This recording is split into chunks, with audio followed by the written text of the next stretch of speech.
an intro earlier, so I'm just gonna re-intro. Welcome to Not Made, and I'm Rachel. This is a video about what I've made recently, and it is a very short list.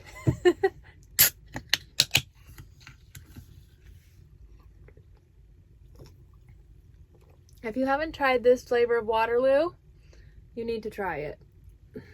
Come on. Why can't I never get the focus thing to work? Guava berry. It's really good. Okay, let's talk about it a little bit. What's going on? I think I may have showed you one thing that I made, and that was the beans bunny. I'm pretty sure I talked about it. This is the thing. If I don't do a video every week and I'm kind of like spacing them out, I can't remember what I recorded, but I'm pretty sure I did record that because it's in this pile underneath a bunch of stuff that you've already seen. Okay, let's talk about one of my favorite things that I've made recently, and that is this guy.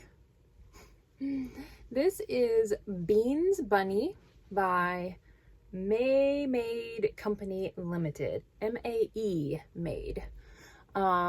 She has a bunch of these patterns, and I actually bought quite a few of them, so I'm going to be making more of these bubs. They're super cute.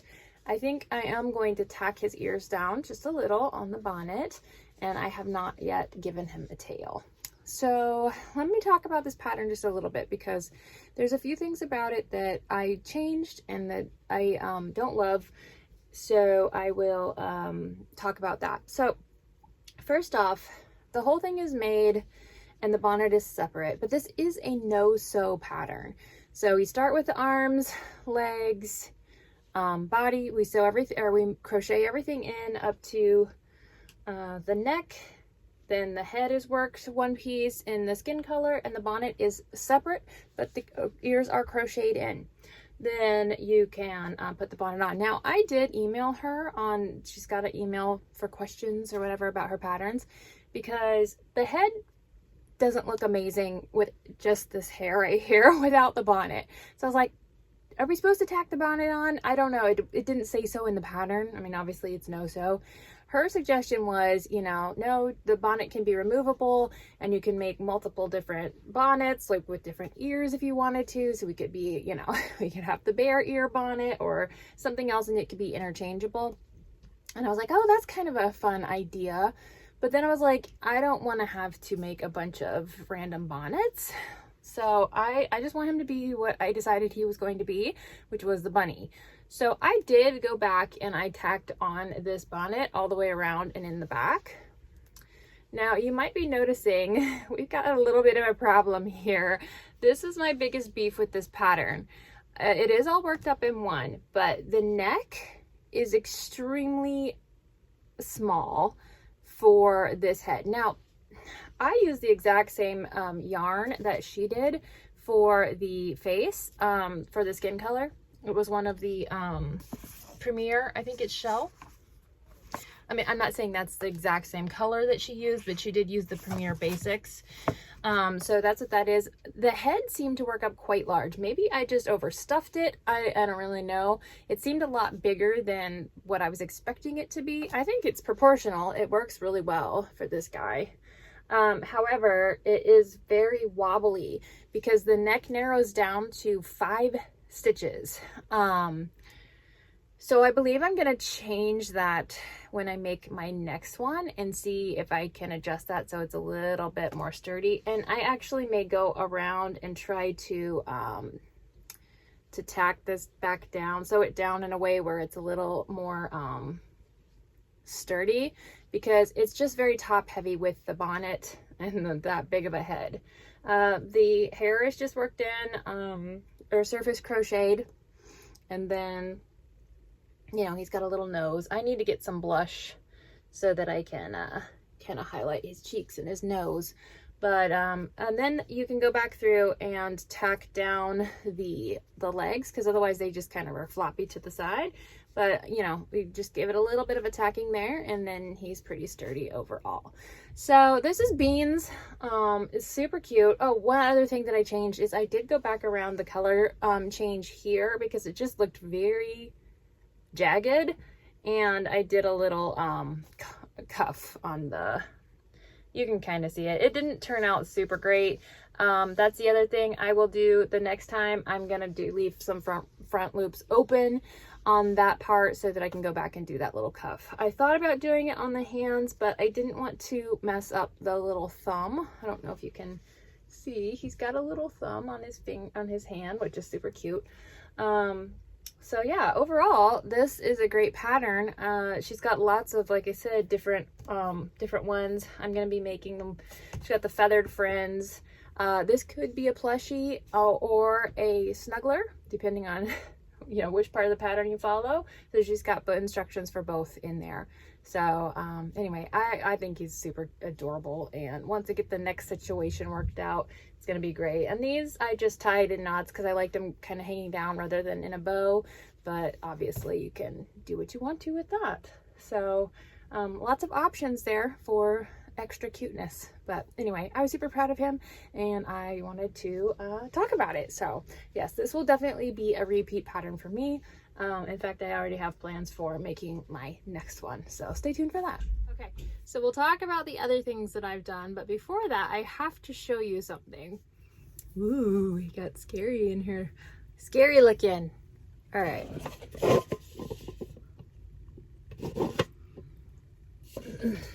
Ready? Check it out. This is a glow-in-the-dark dragon egg. Is this not the coolest thing ever? This is literally empty. I gotta put one of my Diddy decks in here, but it glows in the dark. How cool!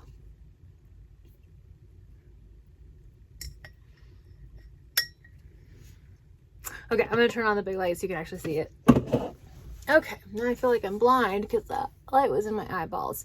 So my son has been making me 3D printed eggs for my Diddy Dex dinos, and he ran out of the silk, apparently it's silk of some kind, silk filament that has kind of like that two-tone dragony look. So he said, well, I have some glow-in-the-dark filaments, and I'm like, okay, I'm listening. So that is what this one is made of. And did you see it? It was so cool. That is the most awesome thing ever. I almost want to put like fairy lights inside of it so that, I don't know, you can kind of see the opacity. I don't know. Anyway, that was really cool. So that's a new dragon egg for me. I now have 2 eggs that I need to fill with Diddy Dex dragons. I feel a little bit of the crunch of things that I have to make. I don't have to make anything. That's the problem. Any of you like just generate this completely imaginary stress on your life. Okay, so you know, I'm just thinking, okay, I need to make 2 Diddy decks. I don't have to. I don't even have to bring these to my next market. It's not something that I have to do. All of this is stuff that I want to do, and I do want to do it, but I also need to make sure that I'm careful not to over commit my mental energy to stressing myself out over things that do not have to happen, because they don't have to happen. They're literally just something that I do because I enjoy it, and if I can't enjoy it, then why would I do it, right? So along those lines, I have decided to join in Madeline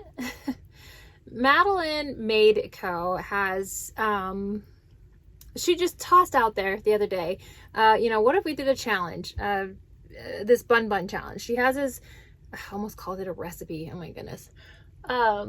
She has this pattern. I have a couple of them. I'm not digging them out of inventory. Her little bunny pattern. Well, she developed like a whole series of bun patterns based off of the same kind of body style, with different elements, obviously different characters, but it all kind of very similar body styles. Turns out there's like 38 of them. Anyway, she decided to do a challenge for anybody who wanted to do all of her bun patterns. There was 2 different versions of the challenge, and I'm doing the full one. So I went and she provided discount codes. She probably still has them up if you want to join in just for fun. There's 38 patterns, and we have until October 31st. And somebody who is more mathy than I in the group split it all up, and that would basically be 1.5-ish patterns per week. So, I mean, if you could crank out 2 of these things per week, then you'd be golden and you'd be, you know, win the challenge, which I'm not exactly sure what the prize is. I feel like she had mentioned maybe having access to her Patreon for a year or something. I don't remember now exactly. To me, it doesn't matter. The prize is not the goal. The goal is to make stuff and to keep crocheting. So, I have a few lofty goals for myself for this next few months. I'm wrapping up teaching. My students had their recital on this past Friday. And, you know, so we've got some crazy busy summer stuff fixing to happen. Busy in a sense, and also less busy, which is really vague, I know.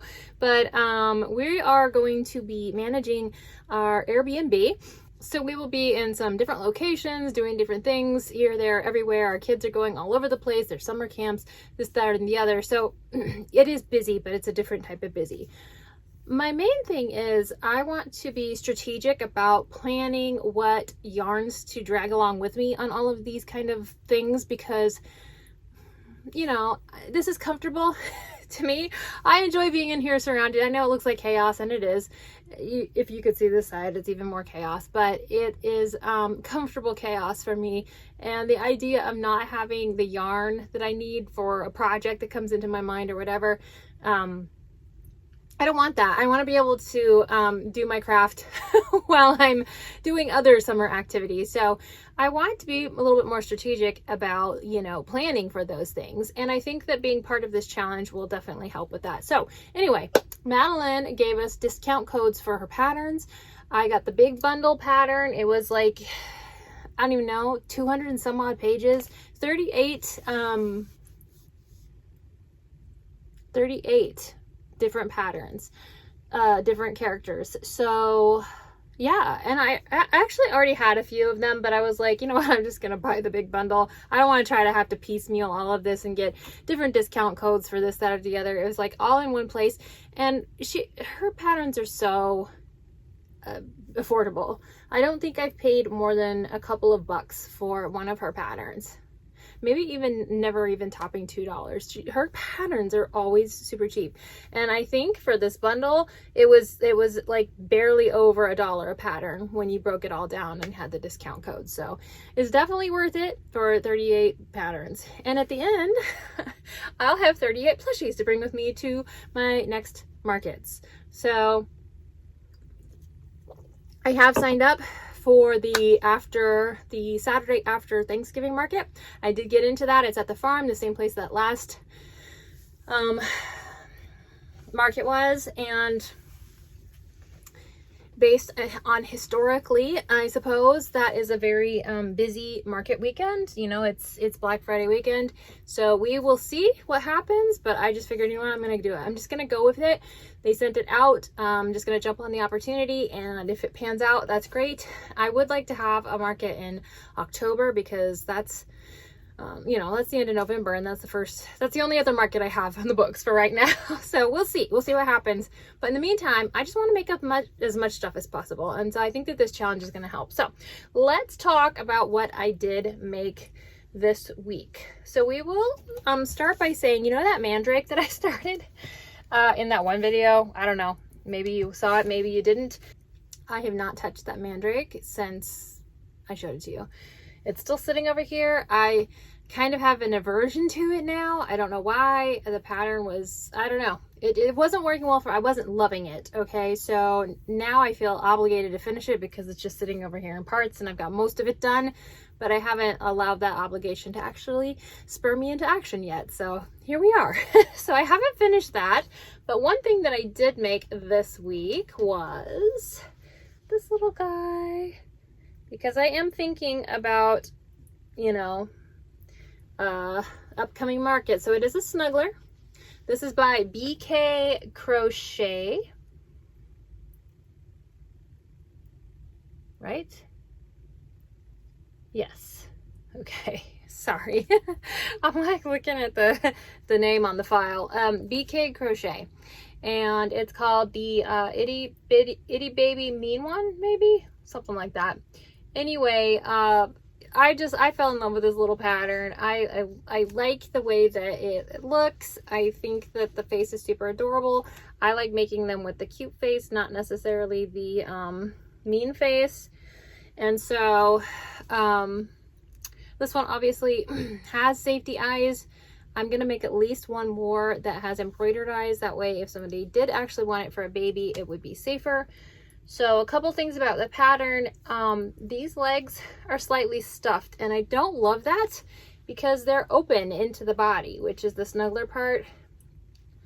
I think the next time I make it, I'm going to leave the tail on the first leg long enough to go back through and just kind of weave through the top opening parts of the leg, just to make sure that fluff doesn't migrate into the body, because I can definitely see that happening. The arms are not stuffed. Obviously the head is stuffed. And yeah, this worked up just like a regular snuggler. You do have to sew the head to the body, but the arms are crocheted in and the legs are done in your typical 2-leg style. And then the hair is just little twists that you put on top. So otherwise, I feel like this took me a really long time, but I was interrupted a lot. So I don't have a good gauge on how long this took, but I think it's super adorable. This is the color Zest from the Mama Made Minis collab with Premiere. And so that was a lot of fun. I enjoyed making that. So yeah, I definitely, oops, see, I'm being attacked by yarn. I will definitely make another one of those if you know, at some point. Here's the skein. I was looking on the actual pattern to see like how many grams it called for, and to see if I could actually get 2 out of 1 skein, because these just seem, you know, quite a bit smaller than the skeins that I'm used to. And I think maybe you could possibly eke a second one out, but I've used this since, so probably not. But I do have more, I have more than 1 skein of this, so I'm definitely gonna make at least one more Itty Baby Mean One. So the first pattern that I made for my Bun Bun challenge was Tuna the Ferret. Now this was a pattern that I already had purchased. I had just never made it, so it was a first time pattern for me. I wasn't paying attention to the coloring. I was going to do different colors anyway, but I kind of got it all weird, and then something wonky happened with the ears. I had to frog and go back because it was like the ears were like here and here. Based on where this kind of mask fell. It was awful. Anyway, I worked through it. It's fine. It's a cute little pattern. It's still based on the basic Bun Bun pattern, obviously with a much longer body and then a tail in the back. So I just, yeah, I got the coloring kind of weird. And then this one started with, the head is worked from the nose back. And it started with, I want to say, 4 magic circle. And I just don't like how pointed it is. So I may try to change that the next time I make Tuna the Ferret. But yeah, that was my first make for the challenge. And I need to put this in a different pile because I need to still record it. And then yesterday was May the 4th. So I had to make something for a celebration of Star Wars Day. This guy was a free pattern that I believe I found on Pinterest probably. And it's a blog post. The only thing I changed was I added an extra row of body. It had you doing the arm rows directly on top of the feet rows, and I just felt like you needed an extra row. So this was not my favorite pattern. They have you go back after the fact and stitch the little collar. And if I make this again, I'm just gonna do a front loops only round. You know, I I don't understand why we take the extra steps when they're not really necessary. But anyway, I don't normally make character stuff, although I'm considering making a few characters because people like to see them. So we'll see what happens with that. I've got too many irons in the fire right now, too many things in my brain that tell me I need to be doing it like right now, and I can't do them all right now. So anyway, I may make a couple extra of these, especially if I get to be in an October market. I feel like these would be more popular around Halloween, even though it doesn't really matter. It's just a well-known character that could be any time of year. But yeah, that was what I just whipped it up yesterday because I was like, I cannot let this day go by without doing something. And then my second pattern for the Bun Bun Challenge, I've made this one before. I've shown it to you. It's what is it? Magnolia the mushroom baby. And I wanted to do something different because I have two still that I had made for my last market that look just like the pattern. So I wanted to do something a little bit more unique. So I got inspired by another popular right now character, and that is Toad. So I used the mushroom pattern to make the little Toad guy. I just created some, you know, whatever, some circles and stitched them on. I did this one finally exactly like the pattern. I made the mushroom cap separately and sewed it on. It is not my favorite. I prefer to go and crochet in from the bottom to the top rather than the other way, but I didn't think I could do that and get these little red dots on correctly. I'm still not 100% happy with the cap, but you know, unless I wanted to like get felt and make it something else, I don't really know how else I would do this. So for the purpose, it totally makes it. So I made it from the bottom up with the white, and then I did a color change with the back loops only. I don't know if you can even see that, into the skin color. And then I just used the blue and gold / yellow, sorry, frog, not toad, frog, for the ruffle. I feel like the gold kind of obscures the blue, like you just can't see it as well as I expected. So, but it's fine, it's there. So, because that's like the colors of his vest that he wears. And anyway, I just figured it's an homage anyway, it doesn't really matter. So that was my second Madeline Made Co, and that's the third time I've made this pattern. So this one is one that I'm familiar with, so I'm looking forward to doing something that's a little bit new. So tomorrow I'll pull up one of the patterns that I haven't made yet, but that I have another idea for. So yeah, it's got the creative juices flowing anyway, you know. So anyway, I'm looking forward to it. It's something to shoot for. It gives me a goal, and that helps me, it helps me stay on track with things that I want to do, because I have something that's measurable, I guess, for myself. So rather than just kind of a vague, oh, you know, I might have a market or whatever, you know what I mean? It's just nice to kind of have something to shoot for with a definite ending point. So I'm going to be doing that. I'm going to be doing some other things in the in-betweens also. So that's pretty much it. I guess this video will be a little bit shorter than my typical rambly ones, which I'm honestly thinking I need to try to keep my videos short anyway. I don't think the longer ones get views. Not that that really matters. I don't have a large following, and that's kind of not the point. But I have noticed that if I ramble for too long, or I make the video insanely long, it just doesn't seem to get as much engagement. So, and I can't blame people for not wanting to sit there and listen to me yap for ages. So that is the progress, I'm pretty sure. Let me check. Anything else that I'm missing? Nope, I think that's it. So for now, I'm going to sign off, and yeah, let me know what you've been working on. Bye.